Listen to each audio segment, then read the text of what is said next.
Ok, seguimos con capítulo 14. Dice, aconteció un día de reposo que habiendo entrado para comer en casa de un gobernante, que era fariseo, estos le acechaban. O sea, Jesús entrando a la casa de un gobernante, o sea, de una persona influyente, que era fariseo, o sea, de los dirigentes religiosos del tiempo. Estos le acechaban, o sea, Jesús se metió en una cueva de víboras. No tenía temor, como nosotros tampoco tenemos que tener temor en las experiencias de nuestras vidas, en las situaciones en las que entremos, porque Él tiene cuidado de nosotros. Y de aquí estaba delante de él un hombre hidrópico.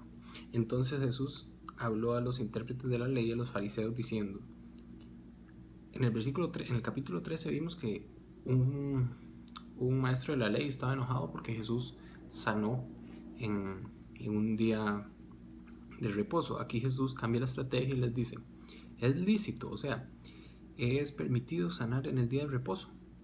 Mas ellos callaron. Es increíble que callen. Lo lógico sería que el amor de Dios, si estuvieran ellos, hubieran dicho, claro, sánelo. Pero ellos callaron. Y él tomándole, le sanó y le despidió. O sea, Jesús, aunque no le contestaran, igual lo sanó. Y dirigiéndose a ellos dijo, ¿quién de vosotros, si su asno o su buey cae en el pozo, no lo sacará inmediatamente, aunque sea en día de reposo? Jesús dice, ustedes hasta por sus animales lo hacen, ¿cómo no lo haría yo por un hijo mío? Versículo 6, y no le podían replicar estas cosas. Observando cómo escogían los primeros asientos a la mesa, o sea, los mejores asientos, refirió a los convidados una parábola diciéndoles, vean el panorama, Jesús lo invita a un gobernador, donde debería ser políticamente correcto él. Ellos le estaban acechando, estaban viendo cómo hacían para sacarle algo malo, y Jesús tras de eso les entra con esta parábola, cuando los ve que estaban escogiendo los mejores asientos. Cuando fueres convidado por alguno a bodas, no te sientes en el primer lugar. O sea, lo que ellos estaban diciendo, Jesús ya entra diciendo, no hagan lo que ustedes están diciendo. Y se lo estaba diciendo a ellos en la cara, de frente. Cuando fueres convidado por alguno a bodas, no te sientes en primer lugar. No sea que otro más distinguido que tú esté convidado por él, y viniendo el que te convidó a ti y a él te diga, da lugar a este, y entonces comiences con vergüenza a ocupar el último lugar. Mas cuando fueres convidado, ve y siéntate en el último lugar. Este es el espíritu del evangelio, la humildad. Ve, siéntate en el último lugar, para que cuando venga el que te convidó, te diga, amigo, sube más arriba. Entonces tendrás gloria delante de los que se sientan contigo a la mesa. Porque cualquiera que se enaltece será humillado, y el que se humilla será enaltecido. Esto es uno de los principios del reino. Cualquiera que se enaltece será humillado, y el que se humilla será enaltecido. Que dicen Proverbios, que dicen Pedro, antes de la caída está la soberbia. Nosotros tenemos que ser humildes. El que se humilla será enaltecido. ¿Qué es humillarse? Es vivir bajo los principios del Señor, en sujeción a Él, sabiendo que Él tiene cuidado de nosotros y que tenemos que pedirle a Él, Padre nuestro, danos el pan de cada día. O sea, yo no me gano el pan de cada día. La oración que Jesús les enseñó no era, Padre, que el trabajo que yo hago me lo remuneren como debe ser, correctamente, porque yo me lo gané con mi trabajo. No, no dice eso. Dice, el pan de cada día, dánoslo hoy. O sea, dámelo tú. No es que yo lo merezco porque yo lo merezco, no, dámelo tú. Es humildad, es saber que dependemos de Él. Es lo que dice Juan 15. Yo soy la vid verdadera y mi Padre es el labrador y ustedes son los pámpanos. Nosotros somos solo ramas de Él, que cogemos toda la fuerza, todos los nutrientes, todo el agua, todo lo que necesitamos para vivir como ramas de la vid, o sea, de la fuente que es Él. Él es nuestra fuente. Por eso Jesús decía, el que tenga mis palabras dentro de él, de su interior brotarán ríos de agua de agua viva. ¿Por qué? Porque su palabra es vida. Pero bueno, versículo 12, dijo también al que le había convidado, cuando hagas comida o cena, no llames a tus amigos, ni a tus hermanos, ni a tus parientes, ni a vecinos ricos, no sea que ellos a su vez te vuelvan a convidar y seas recompensado. Mas cuando hagas banquete, Llama a los pobres, a los mancos, a los cojos y los ciegos, y serás bienaventurado, porque ellos no te pueden recompensar. Entonces Jesús diciendo, cuidado con vivir haciendo bien a los que ustedes creen que les pueden devolver y retribuir ese bien. No, hagan bien a personas que no pueden retribuirles ese bien, o sea, sin esperar algo a cambio, pero te será recompensado en la resurrección de los justos. Este es otro principio que se va a repetir por toda la Biblia. Hay una vida después de esta vida, después de la muerte, que aquí se llama la resurrección de los justos. Versículo 15. Oyendo esto, uno de los que estaban sentados con él a la mesa le dijo, bienaventurado el que coma pan en el reino de Dios. Entonces Jesús le dijo, un hombre hizo una cena y convidó a muchos. Y a la hora de la cena envió a su siervo a decir a los convidados, venid, que ya todo está preparado. Y todos comenzaron a una a excusarse. Ojo el cuadro. Alguien le dice a Jesús, uy, qué dichosos los que estén en esa última cena.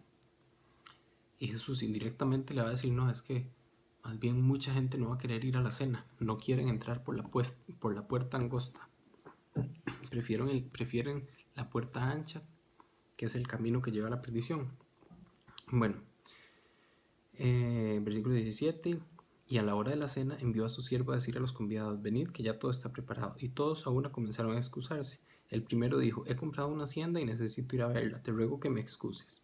Otro dijo, uy, he comprado 5 yuntas de bueyes y voy a probarlos, te ruego que me excuses. Y otro dijo, acabo de casarme y por tanto no puedo ir.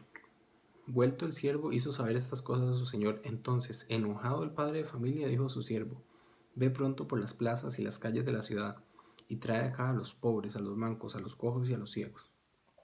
Y dijo el siervo, Señor, se ha hecho como mandaste y aún hay lugar. Dijo el Señor al siervo, ve por los caminos y por los vallados y fuérzalos a entrar, para que llene mi casa, porque os digo que ninguno de ellos, de aquellos hombres que fueron convidados, gustará mi cena. A lo vil del mundo escogió Dios para avergonzar a los sabios. Pablo decía, ¿cuántos de ustedes son sabios? ¿Cuántos de ustedes son grandes en este mundo? ¿Acaso no son ellos los que los despojan y los explotan? A los humildes escogió Dios. Y Jesús dijo en versículo como 12 o 13, capítulo 12 o 13 de Lucas, Padre, te alabo porque has escondido esto, tu sabiduría de los grandes, y lo has dado a los niños. Son las verdades del reino. Versículo 25. Grandes multitudes iban con él, y volviéndose les dijo, si alguno viene a mí y no aborrece a padre y madre y mujer e hijos y hermanos y hermanas, y aún también su propia vida, no puede ser mi discípulo. Oh, qué fuerte. O sea, Jesús diciendo, si ustedes creen que me pueden seguir y al mismo tiempo seguir con su vida como si nada, están equivocados. Tienen que amarme más que a su propia vida para que puedan salvarla. O sea, tienen que entregar sus deseos de carne para seguirme, para servirme. Y el versículo 27, y el que no lleva su cruz y viene en pos de mí no puede ser mi discípulo. ¿Qué es llevar la cruz? Decía Pablo, ya no vivo yo, mas vive Cristo en mí, juntamente estoy crucificado con Cristo. Es decir, él se había despojado del viejo hombre y se había revestido del nuevo hombre. Esto de llevar la cruz es despojarse, o sea, es crucificar la carne, la vanagloria de la vida, de los ojos, de los deseos de la carne, para seguirlo a él y vivir en el espíritu, que es lo que dice Efesios por todos lados, viviendo en el espíritu, ya no en la carne, olvidando de la vieja pasada manera de vivir y viviendo en el espíritu, que es todo el hilo conductor del Nuevo Testamento, una vida en el espíritu, no gobernada por nosotros. Por eso Pablo decía, ya no vivo yo, mas vive Cristo en mí. O sea, yo no soy el que vivo, ya yo no soy el que decido, ya yo no hago mi voluntad, hago lo que Dios pone en mí a hacer. Versículo 28, porque ¿quién de vosotros queriendo edificar una torre no se sienta primero y calcula los gastos, a ver si tiene lo que necesita para acabarla? O sea, Jesús les está diciendo, midan bien lo que están tomando, la decisión que están tomando, porque yo no quiero cristianos mediocres. Es lo que dice Apocalipsis. o frío o caliente. Si no eres frío ni caliente, te vomitaré de mi boca.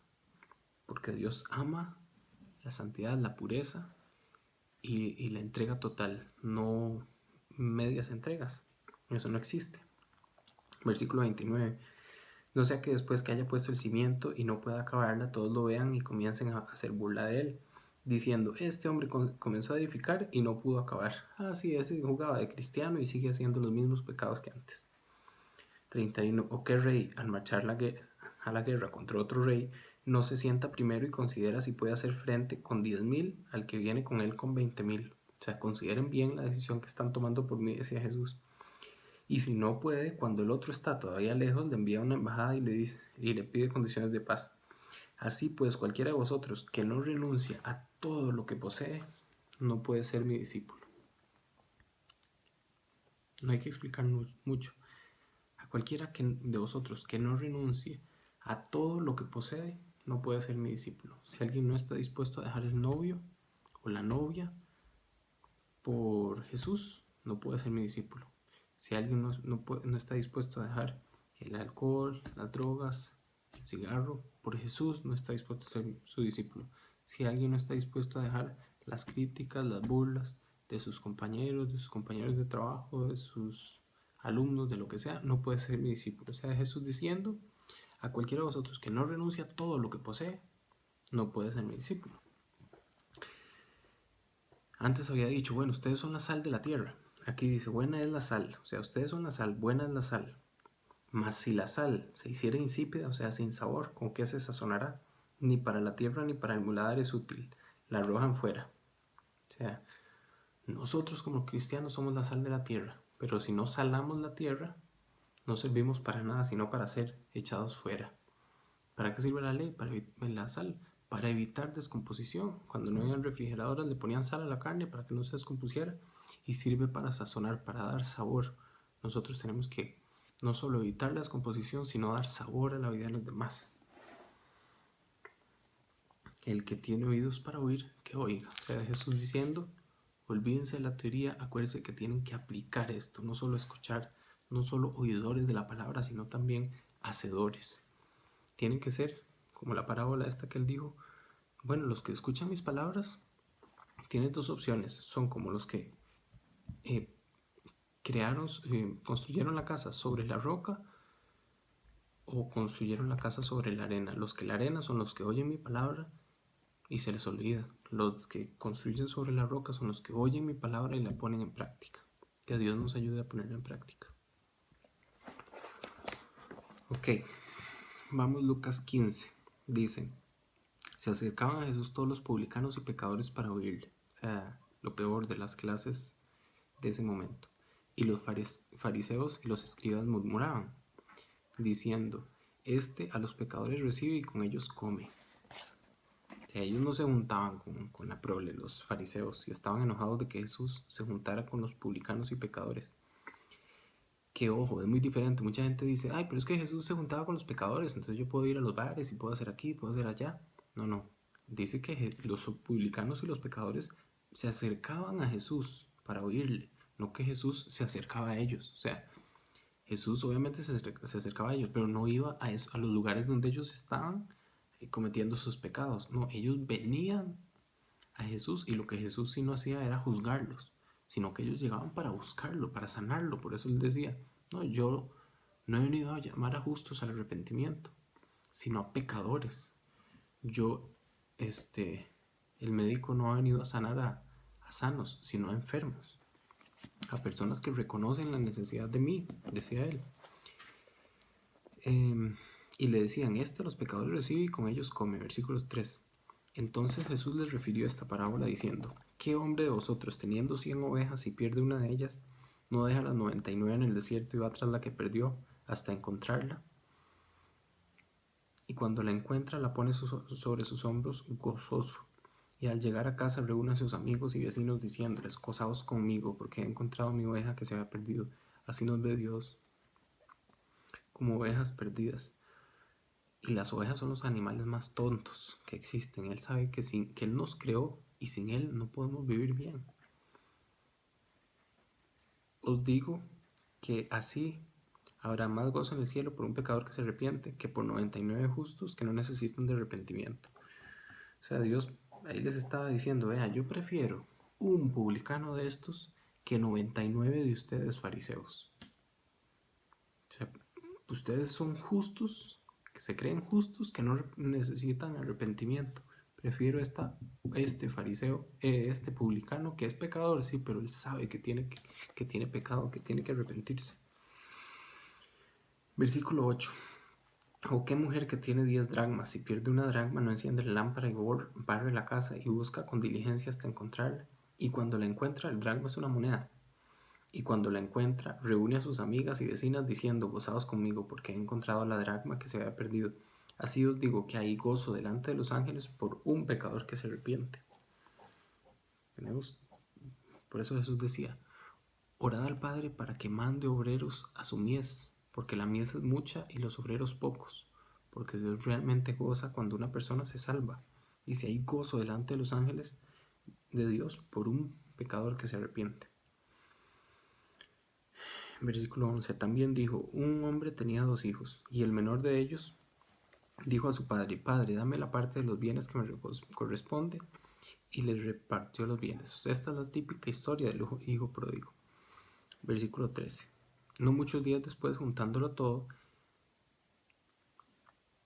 o sea, le dieron la herencia, ¿verdad? No muchos días después, juntándolo todo, el hijo menor se fue lejos a una provincia apartada y allí desperdició sus bienes viviendo perdidamente. Y cuando todo lo hubo malgastado, vino una gran hambre en aquella provincia y comenzó a faltarle. O sea, y fue allí, y se arrimó a uno de los conciudadanos de aquella tierra, el cual le envió a su hacienda para que apacentase cerdos. Bueno, no me puedo extender mucho, pero digamos que es un hijo que reclama su herencia, se va y la pierde y la gasta perdidamente en placeres de este mundo, etcétera, viviendo perdidamente, dice la Biblia. Y llega al punto que se queda sin nada y entonces va a apacentar cerdos. Eso para el judío, o sea, los cerdos eran un animal impuro que ni siquiera ellos podían cultivar porque era de la ley que Dios les había dado, no podían comer cerdo, ni podían pastorearlos, entonces era toda una ofensa. Versículo 16. Y tenía tanta hambre, dice, y deseaba llenar su vientre de las algarrobas que comían los cerdos, pero nadie le daba, o sea, hasta la comida de los cerdos quería comer. Y volviendo en sí, o sea, como pensó y dijo, Dios mío, ¿qué estoy haciendo? Mi padre tiene mucho más que esto. Dice, volviendo en sí, dijo, ¿cuántos jornaleros en la casa de mi padre tienen abundancia de pan y yo aquí perezco de hambre? Me levantaré e iré a mi padre y le diré, Padre, he pecado contra el cielo y contra ti. Ya no soy digno de ser llamado tu hijo, hazme como a uno de los jornaleros. Humildad. Versículo 20. Y levantándose vino a su padre, y cuando aún estaba lejos, lo vio su padre y fue movido a misericordia. Y corrió y se echó sobre su cuello y le besó. Veamos la secuencia de parábolas que viene. 1. La oveja perdida. Jesús diciendo, los que prefieren un publicano que se arrepiente sobre los justos. Segunda parábola, la moneda perdida. Dios se alegra, hay gozo delante de los ángeles de Dios por un pecador que se arrepiente. Tercera parábola, un hijo que se va al mundo, que se aleja de Dios y vive perdidamente y luego se da cuenta, Dios mío, estoy lejos de ti y cerca de ti puedo estar mucho mejor. Y Dios, representado por este padre, dice, versículo 20, y levantándose vino a su padre, y cuando estaba lejos lo vio su padre y fue movido a misericordia. Dios es movido a misericordia cuando nosotros nos arrepentimos y vinimos a Él. Lo vio su padre y fue movido a misericordia, y corrió y se echó sobre su cuello y le besó. Dios está anhelando este momento en que nosotros abramos la puerta de nuestro corazón. Por eso dice en Apocalipsis, he aquí yo estoy a la puerta y llamo. Si alguno oye mi voz y abre la puerta, yo entraré a él, cenaré con él y él conmigo. ¿Verdad? Porque Dios quiere venir, correr hacia nosotros y abrazarnos. Él nos hizo para eso. Versículo 21, y el hijo le dijo, Padre, he pecado contra el cielo y contra ti, ya no soy digno de ser llamado tu hijo. humildad. Pero el padre dijo a sus siervos: sacad el mejor vestido y vestidle, y poned un anillo en su mano y calzados sus pies. Por eso, dice la Biblia que somos nuevas criaturas. El que viene a él, nueva criatura es. He aquí todas las cosas son hechas nuevas. El padre dice: no, usted sigue siendo mi hijo, saquen el mejor vestido y vístanle, pónganle el anillo en su mano y el calzado en sus pies, y traed el becerro gordo y matadlo, y comamos y hagamos fiesta, porque mi hijo muerto era, o sea, estaba en el mundo, y ha revivido, se había perdido y es hallado. Y comenzaron a regocijarse, y su hijo mayor estaba en el campo, y cuando vino y llegó a la casa, y llegó cerca de la casa, oyó la música y las danzas. O sea, el hermano que se había quedado con el papá. Y llamando a uno de los criados, le preguntó qué era aquello. Él le dijo: tu hermano ha venido, y tu padre ha hecho matar el becerro gordo por haberlo recibido bueno y sano. Entonces se enojó y no quería entrar. Salió por tanto su padre y le rogaba que entrase.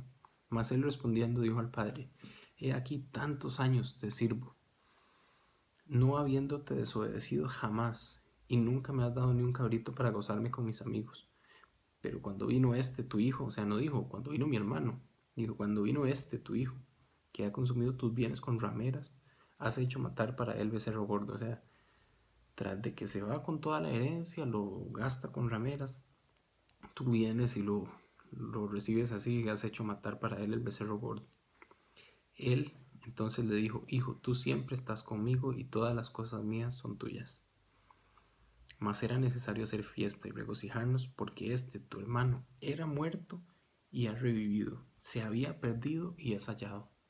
¿Cómo es esto de que era muerto? Bueno, que le dijo Satanás o la serpiente en Génesis 1, 2, 3 a Eva. ¿Y que le dijo Dios también a Adán y Eva? Si ustedes comen del fruto del árbol del bien y el mal, van a morir. Y no murieron. Si uno lee Génesis, no murieron. ¿Qué fue lo que pasó? Hubo una muerte espiritual. Dios se refería a que no solo que iba a entrar el pecado y por ende iban a morir físicamente, sino que cuando comieran ese fruto, por la desobediencia, iba a entrar el pecado. Por eso dice la Biblia en el Nuevo Testamento que por Adán entró el pecado en el mundo. ¿Por qué? Porque ahí entró la muerte. O sea, el pecado implica muerte. Fue ahí. Entonces por eso dice que estaba muerto. Dice, porque estaba muerto espiritualmente. Cuando volvió en sí, dijo: no, yo tengo que volver a Dios. Dios lo recibió con sus manos abiertas y hubo gran gozo. Se había perdido y es hallado.